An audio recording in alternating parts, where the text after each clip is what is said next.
Sir नमस्कार. नमस्कार sir आपलं नाव आणि पत्ता सांगा ना.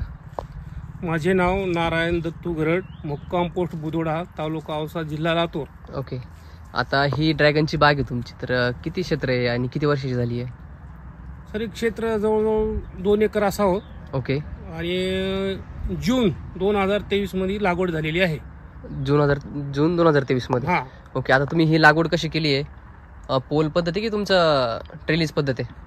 आपलं ट्रेलिस सिस्टम आहे. ट्रेलिस सिस्टम आहे. किती झाडं बसवली तुम्ही सगळी टोटल? जवळजवळ 7 ते 8 हजार रोप बसले त्या ठिकाणी. 7 ते 8 हजार रुपये. हो. Okay okay.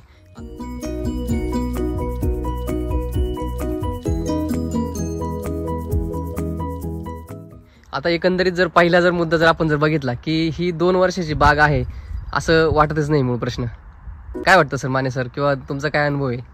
नाही सर, ही बाग जर बघितली का नवीन शेतकऱ्याला जर दाखवली तर एकदम 5 वर्षाची बाग असल्यासारखं वाटते. बरोबर. कारण त्याची ग्रोथ वगैरे जर बघितली तर खूप जबरदस्त आहे. बरोबर ना? हो. आता जर मागे जर आपण बघितलं तर फ्लावरिंग तर सगळीकडे कंटिन्युअसली चालू आहे. बरोबर. आता एकंदरीत जर बघितलं आपण तर काय आहे तुमचं या जे तुम्ही एवढी बाग चांगली आली आहे तर याच्या मागे काय रहस्य आहे? रहस्य म्हणजे आता सर आमचे माली सर आहेत, वेळोवेळी गायडन्स करतात. आपलं STC वैदिकचं राम सरांचं आम्ही व्हिडिओवर पाहतो. ओके. त्यांचं मार्गदर्शन. आणि STC वैदिक म्हणजे माती सुपीक आणि पिकांना चांगली एकदम. STC वैदिक जे खतं जी देतात तुम्ही आपण मातीला जे आपण खत देतो ती खतं देत तुम्ही. बरोबर आहे. त्यासाठी दुसरा मी कुठलाही वापर करत नाही रासायनिक खताचा वगैरे. काहीच नाही. नाही. ओके.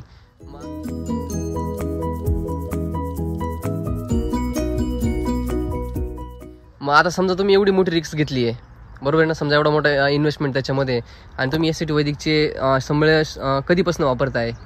आपण सुरुवातीपासूनच वापरतो. लागवडीपासून. हो. ओके. त्याची कशी माहिती मिळाली तुम्हाला? असं माने सराकडून माहिती मिळाली. पहिलं एक ग्रुप होता, आमच्या मित्रांनी सांगितलं STC वैदिक म्हणून. औषधाची होती पहिले ते. मग त्यांनी आता तिकडे गेले मला माहिती म्हणून माने सराचा संपर्क झाला. तेव्हापासून चालूच आहे आमचं. ओके. म्हणजे पहिल्यापासून तुम्ही ज्याला वापरता. ओके. काय काय अनुभव आले थोडंसं सांगा ना सर तुमचा. अनुभव होता याच्यामध्ये सर, एकतर त्याचं जे खात जे आहे, आता हे बघा खाली पांढऱ्या मुळ्याचे आहेत. बरोबर. इथं आपण जर बघितलं तर हे जे सगळं पांढऱ्या मुळ्यांचं जाळ आहे, बरोबर ना? ते आपण टाकले याच्यामध्ये, खात उकरून टाकले पांढऱ्या मुळ्या. त्याच्यावर मग पांढऱ्या मुळ्याची जशी वाढ होईल तसं पिकाची वाढ होणार आहे तुम्हाला. बरोबर. आणि पिकाला जे आहे ना, पांढरी मुळ तुमची वाढली की पीक जोमात येतं आरामशी. बरोबर.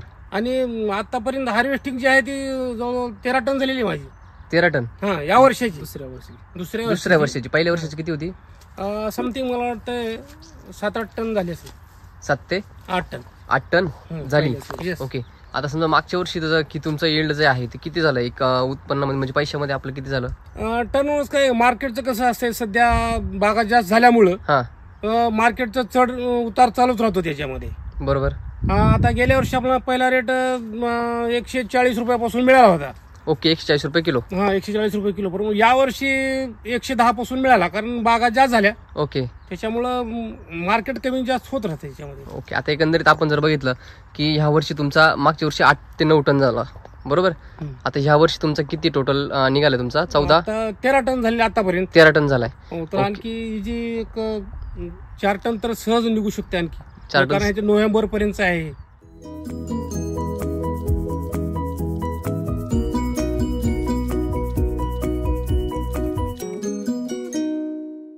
आपण जर बघितलं नवीन फ्लावरिंग चालू आहे आणि कुठं कुठं बडिंग पण चालू आहे, म्हणजे आपला किती फ्लश निघाली आतापर्यंत?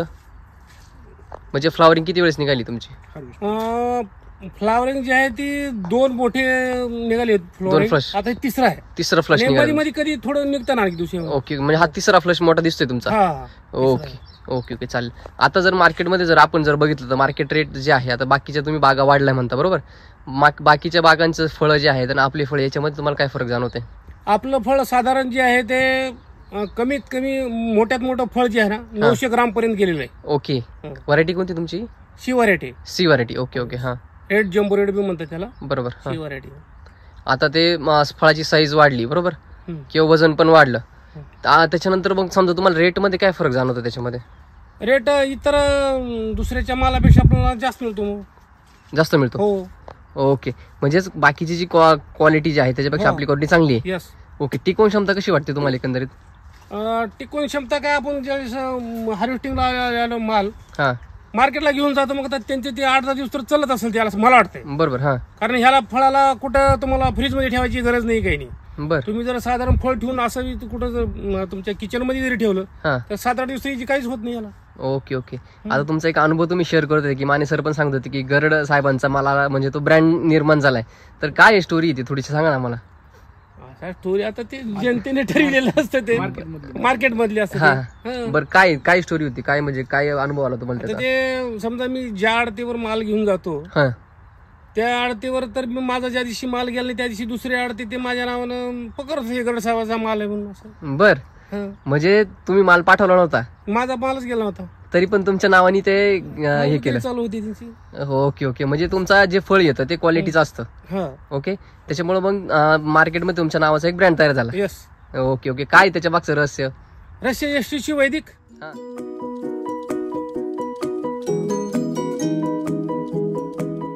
एसिड वैदिक नसतं तर थोडं फरक पडला असता, जमिनी सुपीकता मिळाली असती. रासायनिक खत घालून आता हे लॉंग लाईफ पीक आहे, बरोबर, आता 25 वर्षापर्यंत म्हणतात कमीत कमी. मग आपण जर रासायनिक खत जर आता ह्याला काही डबल लागवड करायची नाही, काही नाही, एकदाच लागवड केली आपण जर रासायनिक जर खत घातले सारखे जमिनीचा पोत घसरून जाईल तू. बरोबर.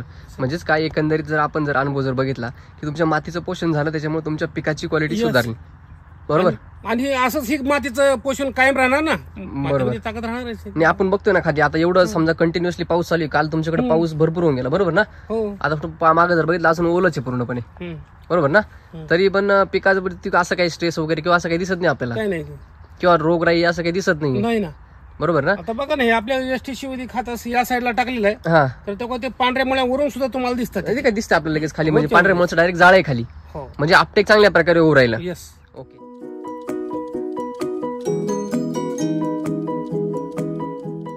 आता समजा तुम्ही ज्यावेळेस मार्केटला नेता तुमची फळं, बरोबर आहे, आपल्या बागेमधली फळं, तर त्याची क्वालिटी आणि त्याच्या रेटमध्ये काय फरक पडलाय तुम्हाला?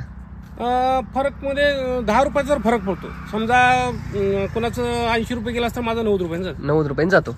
ओके. आणि एकंदरीत जर आपण समजा तुमचं क्वालिटी वाढली म्हणजे तुमचा खर्च पण वाढला असेल ना? नाही, खर्च तर आता ते रासायनिक खताचं वाढणारच आहे, आणि खर्च दोन्हीकडे खर्च करावाच लागतो आपल्याला, खर्चाशिवाय तो होणारच नाही ना. खर्चाशिवाय होत नाही. ओके. म्हणजेच काय एकंदरीत तुम्ही जर त्याला चांगलं पोषण जर दिलं तर उत्पन्न पण चांगलंच देणार आहे. ओके.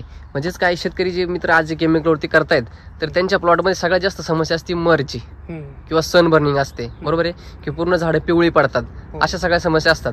तर तुमच्या बागेमध्ये असं काही तुम्हाला जाणवलं का? नाही, आता जाणवत जास्त पाऊस झाला थोडं बहुत 1-2% दिसतं, ते 1-2% तर ठीक आहे, ते नॉर्मल आहे, तो विषय नाही. पण बाकीच्या शेतकऱ्यांच्या बागा ज्या आहेत ना ते पूर्णचे पूर्ण उद्ध्वस्त होतात. नाही, मला हे सांगायचं की शेतकऱ्यांना तुम्ही नुसतं बांधावर कपडे घालून उभा राहू नका, स्वतः तुम्ही गड्याबरोबर किंवा तुमच्या मजुराबरोबर स्वतः तुम्ही काम करा त्या ठिकाणी, आणि स्वतः लक्ष द्या. आपण जसं आपल्या मुलाबाळांना लक्ष देतो तसं पिकांना सुद्धा लक्ष देण्याची गरज आहे. याला काय कमी पडतं, याचं काय फवारणी घ्यायची घेणं गरजेचं वेळची वेळी. तर ते आपण जर घेतलं तर फायदा आपल्याला चांगला होतो. फायदा होतो. म्हणजेच काय की आपण ह्या पिकाची काळजी आपले जसं मूल आहे लहान मूल त्याप्रमाणे जर घेतली घ्यावं लागतं तर आपल्याला उत्पन्न मिळणार आहे. पण आपण जर लक्ष जर दिलं नाही तर त्याच्यातून काही उत्पन्न आपल्याला पण मिळत. क्षेत्र आपण कुठलंही निवडा, तिथं तुम्हाला स्वतःला कष्ट करावं लागतील तरच ते फायदा, नाही तर त्याचा फायदा होणार नाही, तुम्हाला फायदा होणार नाही. ओके.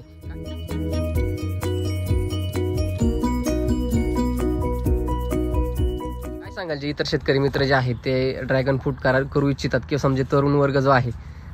मी याविषयी आता तुम्ही शेतकऱ्यांनी कोणचं पीक लावा हे मी सांगणार नाही, पण STC पीक तुम्ही कोणचंही लागवड करा, पण STC वैदिक हा खाद जे एकदम चांगला आहे आणि ती घ्यावं. ओके. आता तुमचं साधारण वय काय असाल एकंदरीत? माझं वय सर आता 65 चालू आहे, रनिंग 65 चालू आहे. पण वाटत नाही तुम्ही एक 55 किंवा 50च वाटतंय? नाही, थोडं आपण शेतीमध्ये येऊन आता समजा ही जरी आज माझ्या अंगावर टाईट कपडे असले तर माझे कपडे दुसरे असतात त्या ठिकाणी. बरोबर. ते मी स्वतः काम करू लागतो. स्वतः काम करता तुम्ही? पेशाने पहिले काय होते आणि आता तुम्ही? पेशाने मी माजी सैनिक आहे. ओके.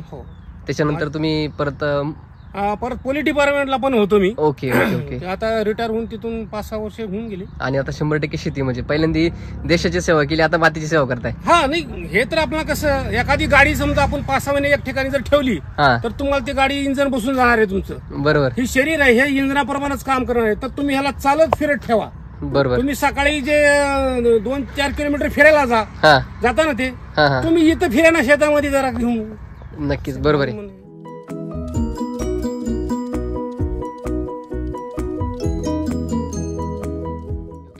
आता जर आपण जर अनुभव जर बघितला तर तुमच्या बागेमध्ये फ्लॉवरिंग वगैरे खूप चांगली निघते, बरोबर ना? आता समजा तुम्ही 13 टन उत्पन्न काढलं तर आता एकरी तुमचा खर्च किती असेल आणि उत्पन्न आपलं किती निघालं? आता खर्चाच्या बाबतीत तेवढं काय आता डिटेल आता वहीवर नोंद असेल, तरी एक अंदाज तुमचा किती असेल? मला वाटतं आता ह्याला 2 डोसेस टाकलेले आहेत आपण, तरी पण मला वाटतं 2 ते 2.25 लाख रुपये झाले खर्च. ओके. आणि उत्पन्न जर बघितलं तर उत्पन्न किती होय आपलं? आता उत्पन्न कसं आहे, आता आपण जास्ती सांगू तर लोक काय म्हणतील हे काहीतरी सांगतात, जे असेल जास्त ते. सांगायची गरज नाही. मार्केट जे आहे ना आपल्या हातात नाहीये. आवक वाढली की मार्केट पडतं. 45 रुपयानं सुद्धा मला फळ द्यावं लागले, तरी आता माझं तकरीबन 7 लाखापर्यंत माझं उत्पन्न झालेलं आहे. 7 लाख उत्पन्न झाले. असं कुणी शेतकरी समजू नये की माझं 100 न जाईल ना, हे असं नाहीये. मग समजा बागा जास्त झाल्या, तुमची आवक वाढली तर तुमची कमी मिळणार तुम्हाला. बरोबर. आणि याचा एक फायदा आहे की जर समजा कमी बी झालं रेट तरी गोरगरिबांना हे फळ खायला मिळतं. बरोबर. आणि याच्यापासून बरेच फायदे येतं. म्हणजे तुमचा कॅन्सर असेल किंवा बाकीचे जे आजार अन्य आजार कमी असतील, बरोबर, मधुमेहासाठी. आता मला तर काही मधुमेह नाही, पण म्हणतात त्यांनी म्हणजे फायदा होतो त्याचा. कारण तसे आपण उदाहरणं पण बघितले. पण ते पण जे फळ आहे ते फळ केमिकलचं नसावं, ऑर्गॅनिकचं असावं किंवा वैदिकचं असावं.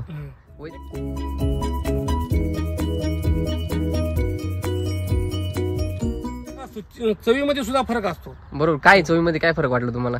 त्याची टेस्ट वेगळी आहे, ह्याची टेस्ट वेगळी आहे. हा हो, रासायनिक खताची टेस्ट वेगळी असते, रेस्ट वेगळी असते. हो, टेस्ट मध्ये फरक पडते. ह्या फळाची एक खासियत आहे, जेवढे दिवस ठेवचाल तुम्ही त्याची गुणवत्ता वाढत चालते, गुढी वाढत चालते. बरं. ओके.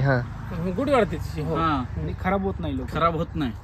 ओके. काय माने सर, समजा तुम्ही यावर बागेला पूर्ण मार्गदर्शन करतायत पहिल्यापासून, तर काय अनुभव वाटतोय? आणि तुम्ही बाकीच्या बागा पण फिरताय, ड्रॅगनच्या बागा. बाकीच्या शेतकऱ्यांची काय समस्या राहते की वर्षातून एखादा डोस टाकायचा, बरोबर, ती पण पूर्ण टाकीत नाहीत. थोडं कमी टाकणं, सॉइल चोडायचं म्हणलं तर त्याला वेळ जाणं किंवा सोडण्याचं नाही.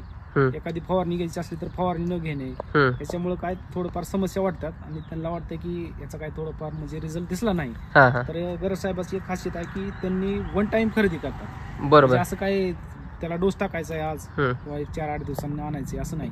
त्यांनी डोस टाकायच्या अगोदर 15 दिवसांना पूर्ण गाडीची 5 टनाची 6 टनाची गाडीच मागवतात. ओके. म्हणजे ते सर्व घेऊनच येतात? हा, सर्व एकदमच घेऊन येतात. ओके. म्हणजेच काही सगळी कमाल जी आहे ती पोषणाची.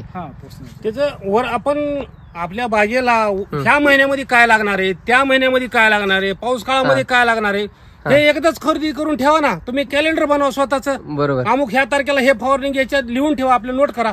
मी या तारखेला हे फवारणी घेतले, त्या तारखेला तुम्ही तारीख स्टेप बाय स्टेप करत गेलो तर तुम्हाला काहीच अडचण येणार नाही. तुम्ही औषध आणताल घरी ठेवचाल आणि तुम्ही फवारणार नाही, असं नाही होत.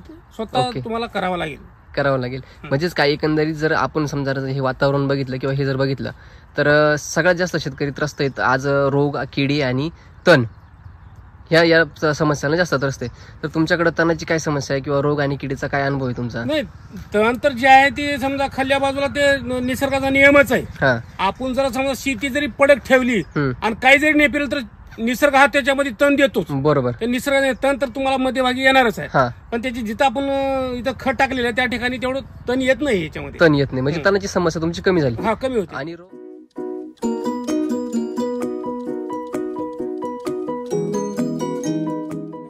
एखादा माणूस जर स्ट्रॉंग असेल तर त्याला रोग अटॅक होऊ शकत नाही. आता माझं वय 65 रनिंग चालू आहे. बरोबर. मी आणखी दवाखान्यामध्ये कुठेही ऍडमिट झालेलो नाही, कारण माझं ती पूर्वीपासून आहे की सकाळी किती वाजता उठायचं, काय करायचं, काय खायचं, काय नाही खायचं. बरोबर. निसर्ग नियमाच्या विरुद्ध तुम्ही गेलात की तुम्हाला नुकसान होणारच आहे, साहजिक. नक्कीच. बरोबर आहे. म्हणजेच काही हाच नियम तुमच्या शेतीमध्ये सुद्धा लागू होतो.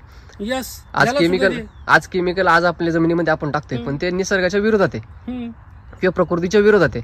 मग ते आज आपण जमिनीमध्ये टाकलं तर आपल्याला नुकसान त्याचं होणारच आहे, साहजिक. बरोबर आहे. म्हणजेच काय एकंदरीत आपण जर बघितलं तर त्याला भरपूर जर पोषण जर दिलं, सेंद्रिय कर्ब जमिनीचा वाढवला तर आपल्या पिकाची वृद्धी काय होते, चांगली होते. ओके. आता बाकीचे शेतकरी मित्र आहेत समजा जे ड्रॅगन करतायत किंवा तरुण जे युवा पिढी आहे आज ती शेतीमध्ये उतरायला पाहते, पण सगळ्यात जास्त काय आहे की त्याला आज शेतकरी राजा खूप असा त्रासलेला, असं त्याला एकदम असं कमकुवत दाखवलं जातंय. बरोबर आहे की ते डोक्याने हात लावून बसलाय असं त्याला दाखवलं जातं, चित्र असं त्याचं उभं केलंय. मग तसे तरुण शेतकरी तिथं उतरत नाहीये. त्या शेतकरी मित्रांना तुम्ही काय सल्ला द्याल? हे बघा, आजकाल ते कसं आहे, पिढी जी आहे ना, भिंतीवरती सूर्याचं चित्र घोड्याचं चित्र लावतात हा आणि स्वतः 9 वाजता उठतात. शेती होत नाही. तुम्हाला सूर्योदयापूर्वी अगोदर उठावं लागेल हम्म, तर तुमची शेती होऊ शकते. बरोबर तुम्ही समजा 9 वाजता उठली, 10 वाजता जेवण केले, 12 वाजता शेतात, तुम्ही फवारणी कधी घेणार याच्यावर? बरोबर तर त्या टायमाला तुम्हाला शेतात सकाळी 7 वाजता येऊन फवारणी घ्यावं लागेल टायमाला. तर नक्कीच. शेती आहे. शेत तुम्ही कुठलंही पीक घ्या, हा पीक घ्या, पण त्याचं व्यवस्थित योग्य नियोजन केलं तर तुम्हाला ती यश देणार आहे. नक्कीच नक्कीच. म्हणजेच काय तुम्ही व्यवस्थापनावरती भर तुम्ही द्या. काही घ्या. मी या ठिकाणी पपई घेतलेला आहे, मी केळी घेतलेली आहे, मला सगळ्यामध्ये उत्पन्न मला मिळालेलं आहे. बाकीचं तर मी काही सांगू शकत नाही. बर बर, तुम्ही बाकीच्या पिकांना पण वापरता का? हा, बाकीचे पेरूला बी वापरतो तिकडे. बर, काय अनुभव आहे पेरूचा? चांगले पेरू, नंबर आहे पेरू ते. हा ना. हा. ओके, म्हणजे तुम्ही सर्व पिकांसाठी वापरता. माझं क्षेत्र कमी आहे तरी पण मी हेच वापरतोय. ओके ओके ओके ओके, चालेल सर.